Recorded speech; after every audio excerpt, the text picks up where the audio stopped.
모르겠다고 그래서 어떻게 사람들 틈에 그냥 넘어질 듯 자빠질 듯 해가지고 와서 예수님 옷을 딱 만졌더니 그만 감전이 되는 것처럼 그냥 온몸이 찌르륵 하더니 그만 이게 딱 멈춘 거예요.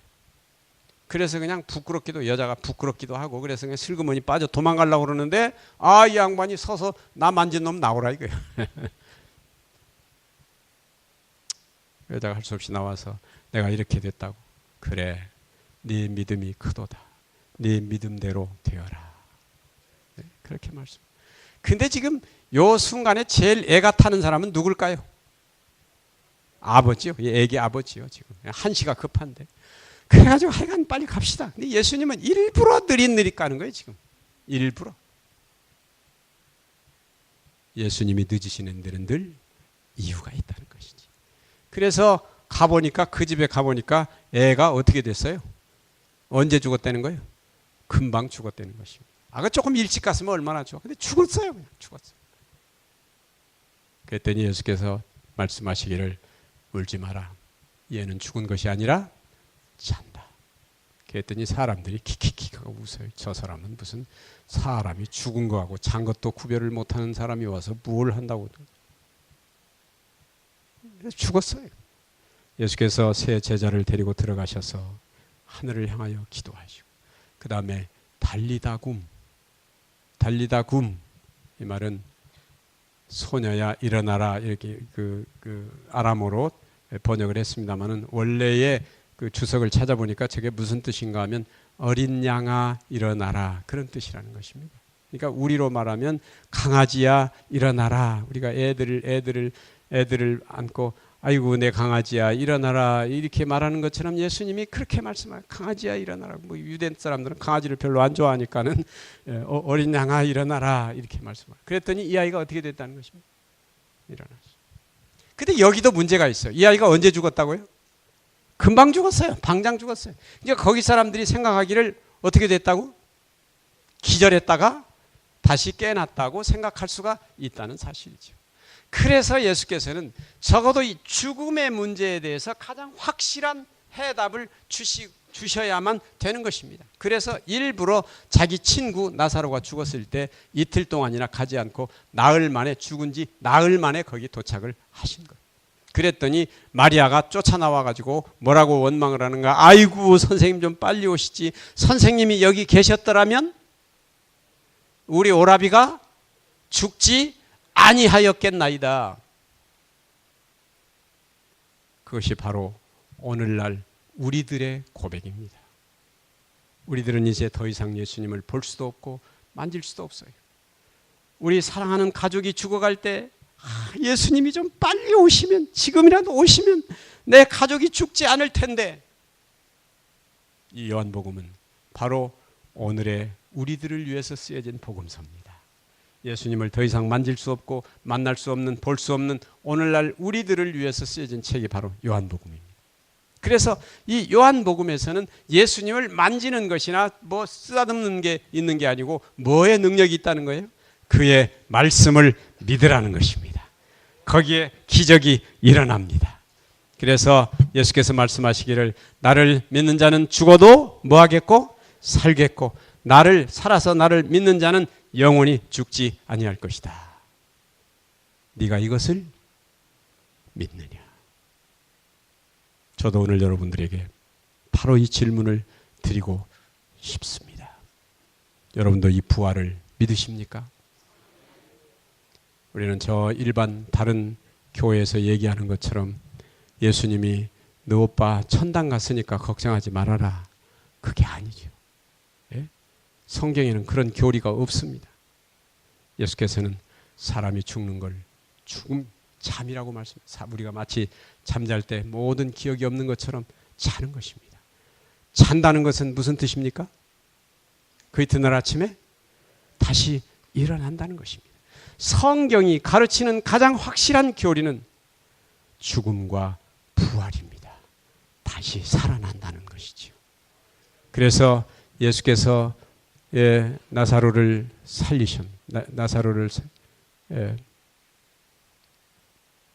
다시 한번 읽어봅시다.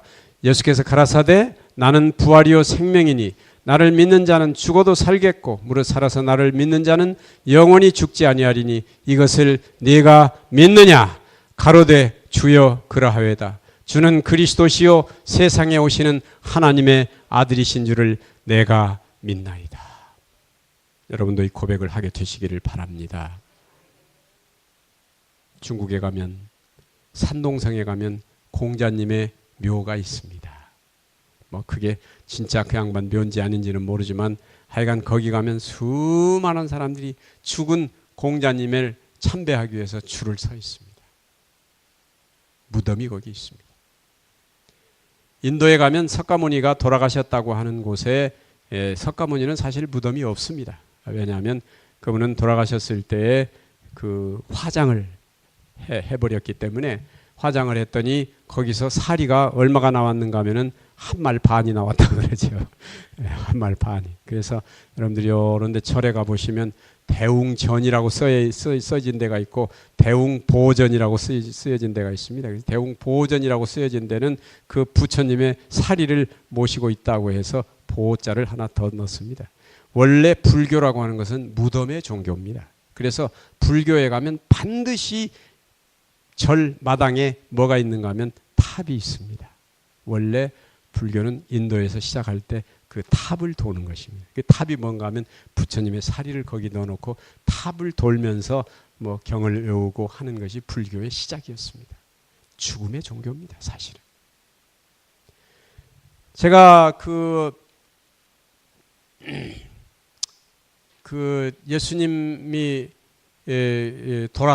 무덤이라고 하는 예루살렘에 한번 가본 적이 있어요. 2번 가봤습니다. 예수님 무덤에 난 뭐가 있을까 하고 막 허겁지겁 그냥 저기 산 중턱에 있는데 거기까지 올라갔더니 세상에 그 입구에 기가 막힌 글씨가 써 있어요.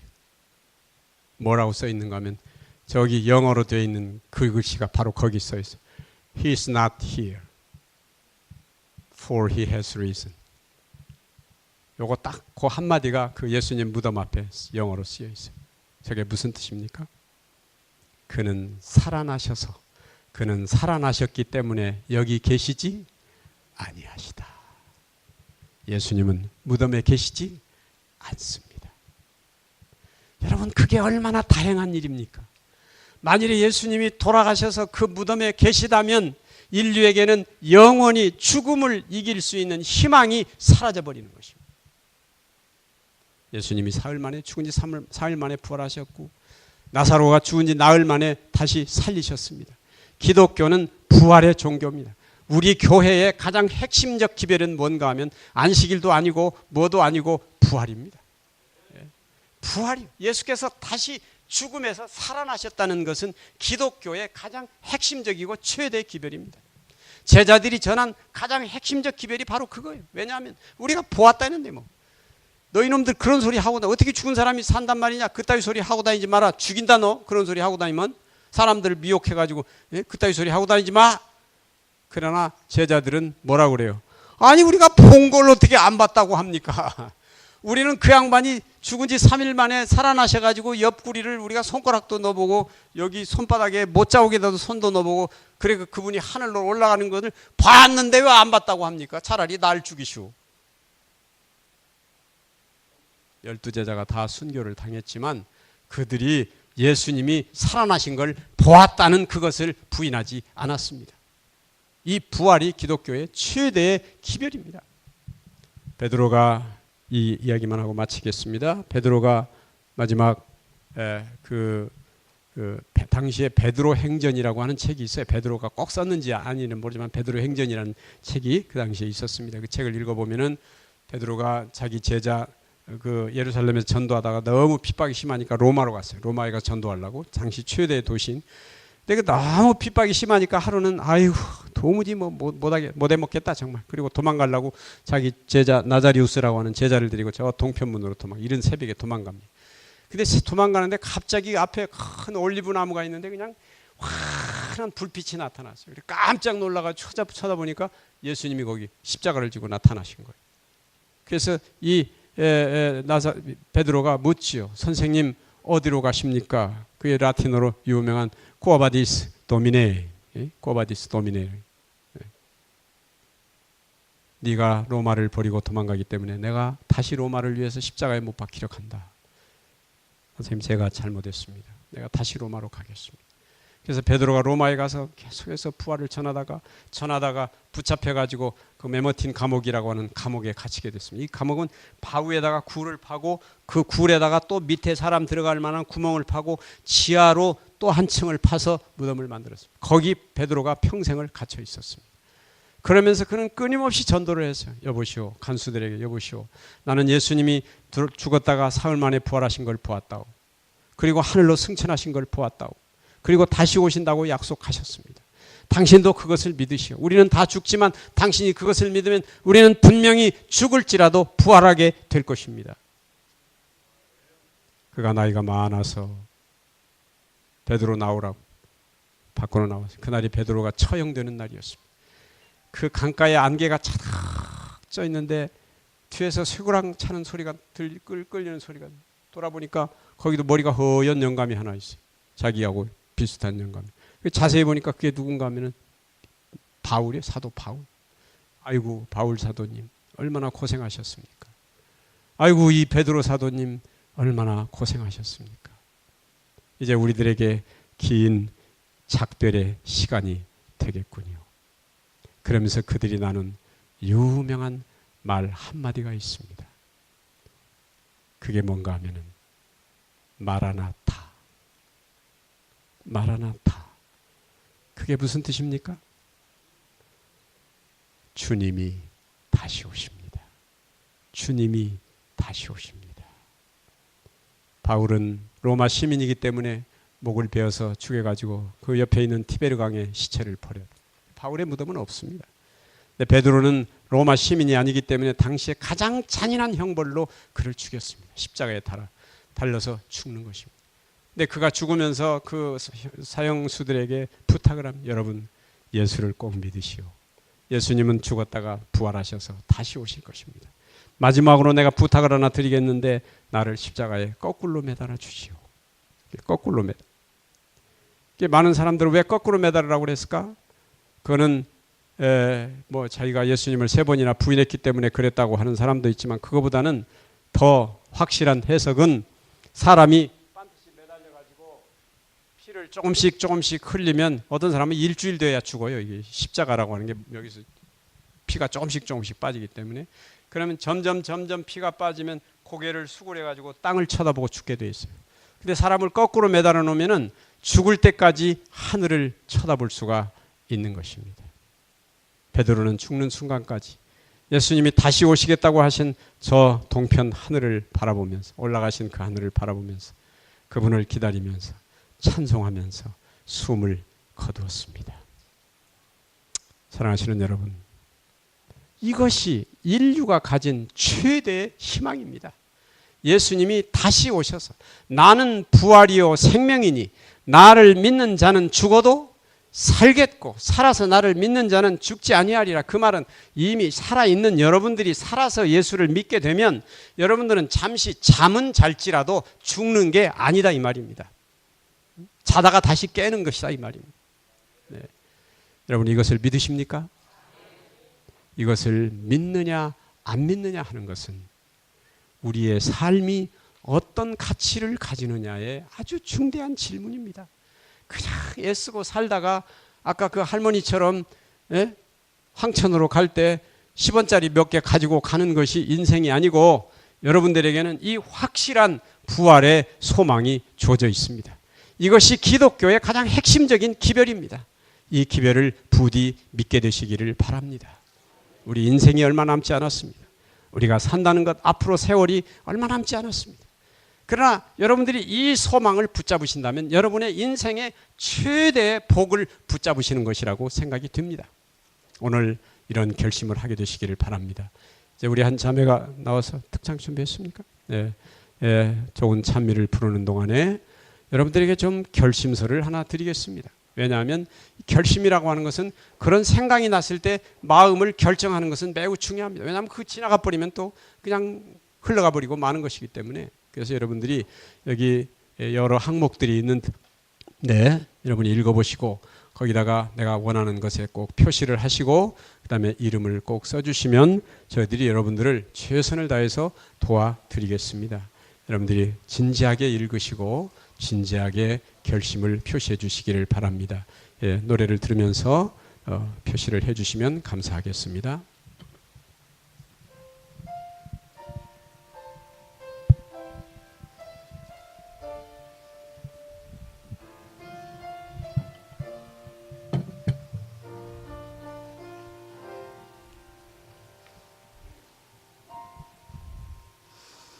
내가 나를 떠나가도 길에도 나는 너를 떠나지 않으며 내가 나를 버려도 그래도 나는 너를 버리지 아니하리라. 내가 너를 떠나가도 그래도 나는 너를 떠나지 않으며 내가 너를 버려도 그래도 나는 너를 버리지 아니하리라. 네가 나를 사랑하지 않아도 그래도 나는 너를 사랑하며 내가 지은 죄 많으나 그래도 나는 너를 용서하리라. 네가 천하고 미련하나 그래도 나는 너를 받으리라. 네가 천하고 미련하나 나는 너를 받으리라.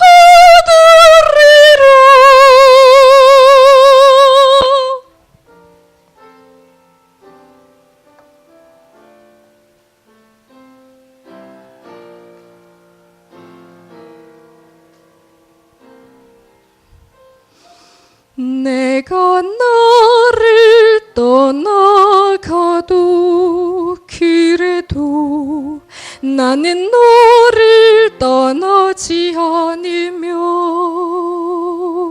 내가 나를 버려도 그래도 나는 너를 버리지 아니하리라.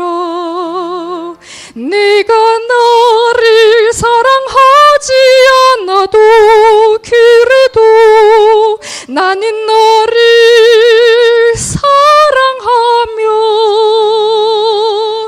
내가 지은 죄 많으나 그래도 나는 너를 용서하리라. 네가 천하고 미련하나 그래도 나는 너를 받으리라. 네가 천하고 미련하나 나는 너를 받으리라. 나는 너를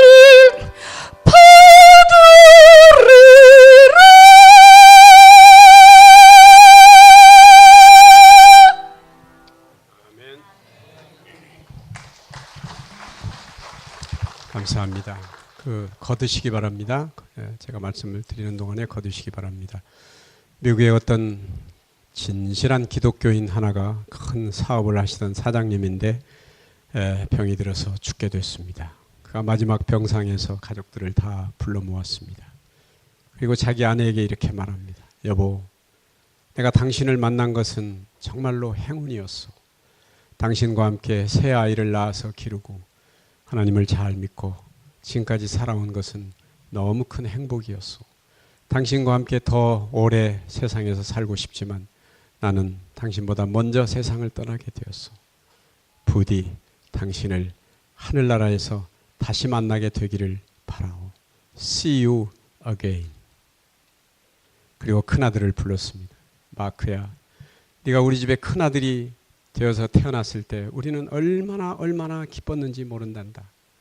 이제 내가 먼저 떠나지만 너는 아빠를 대신해서 엄마를 잘 돕고 네 동생들을 잘 도와주기를 부탁한다. 너도 다시 만나자. See you again. 그리고 둘째 아들 불렀습니다. 피터야, 네가 또 다른 아들로 태어났을 때 우리는 너무 기뻤단다. 그런데 너는 하나님의 말씀을 따르지 않고 그동안 계속해서 곁길로 갔구나. 우리는 너를 위해서 가장 많은 기도를 드렸단다. 그래도 너는 하나님을 믿지 않았구나. 잘 있거라. 굿바이. 그리고 셋째 딸에게 말했습니다. 메리, 네가 우리 집에 딸로 태어나서 우리는 너무너무 행복했단다. 네가 결혼할 때 아빠가 꼭 내 손을 잡고 신랑에게 인계를 해주고 싶었지만 내가 그렇게 하지 못하겠구나. 네 오빠가 너를 대신해 줄 것이다. 네가 행복하게 결혼해서 살고 그 다음에 하늘에서 만나면 네가 행복하게 살았던 이야기를 아빠에게 꼭 들려다오. See you again. 둘째 아들 피터가 아빠에게 다가왔습니다. 아버지, 왜 다른 형제와 엄마에게는 다시 만나자고 See you again 그렇게 말하면서 저에게만 잘 있거라 굿바이 라고 말하십니까? 나도 너에게 그 말을 정말로 하고 싶었다. 근데 너는 지금까지도 예수님을 믿지 않지 않니? 내가 정말 너에게 그 말을 하고 세상을 떠난다면 내게 정말 원이 없겠다. 그때 아이가 이렇게 말했습니다. 아버지, 저에게도 See you again이라고 말해주세요. 저도 이제부터 예수를 잘 믿겠습니다. 저도 아버지를 다시 만나고 싶어요. 하늘에서 꼭 만날 수 있게 저에게도 그렇게 말해주세요. 아버지가 그래, 정말 고맙구나. 네가 그렇게 말해주니 정말로 고맙다. 피터야, 너도 하늘에서 꼭 다시 만나자. See you again. 사랑하시는 여러분, 우리가 하늘에서 꼭 만나게 되시기를 바랍니다. 오늘 여러분들이 결심하셨는데 여러분의 결심이 하나님 앞에 받아들여져서 진실한 그리스도인으로 사시고 예수님을 잘 따르시다가 아까도 보았듯이 예수님은 아무나 다 나오라고 부르시지 않습니다. 예수님이 뭐 그냥 나와라고 그렇게 말씀하셨으면 무슨 일이 일어났을까요? 세상 죽은 사람이 다 나왔을 거예요 아마. 그러나 예수님은 그렇게 하시지 않으십니다. 이름을 부르십니다. 소녀야 일어나라, 청년아 일어나라, 나사로야 나오라 이름을 부르십니다. 여러분이 평소에 주님의 이름을 부르시면 그분도 여러분의 이름을 아시고 여러분이 긴 잠을 주무실지라도 엄마가 아침에 아이를 깨우듯이 여러분을 그날 깨워주실 것입니다. 그때 우리는 온전한 다시는 죽음도 슬픔도 고통도 없는 온전한 젊음을 가지고 하나님의 나라에서 영원히 살게 될 것입니다. 그 나라에 꼭 이르게 되시기를 간절히 바랍니다. 기도하십시다. 하늘에 계시는 자비하신 우리 아버지, 영원한 절망 속에 사는 저희들에게 영원한 희망을 말씀해 주시니 감사합니다. 우리들에게 영생의 약속을 주시고 부활의 소망을 확실하게 가르쳐 주셔서 감사합니다. 우리도 마리아처럼 하나님의 아들 예수 그리스도께서 우리의 구세주이신 것을 믿사오니 부활이요 생명이신 주님께서 우리를 그렇게 영생으로 인도하여 주시옵소서. 이 결심한 분들에게 복을 주시고 그들에게 새로운 삶을 허락하시며 이 복음을 받아들이고 그들의 삶에 더할 나위 없는 큰 복을 받게 도와주시옵소서. 오늘 돌아가는 길에도 함께 하시고 내일 다시 만날 때까지 우리를 하나님의 천사로 돌보아 주시옵소서. 예수 그리스도의 이름으로 간절히 기도드리옵나이다. 아멘. 예, 감사합니다. 잠시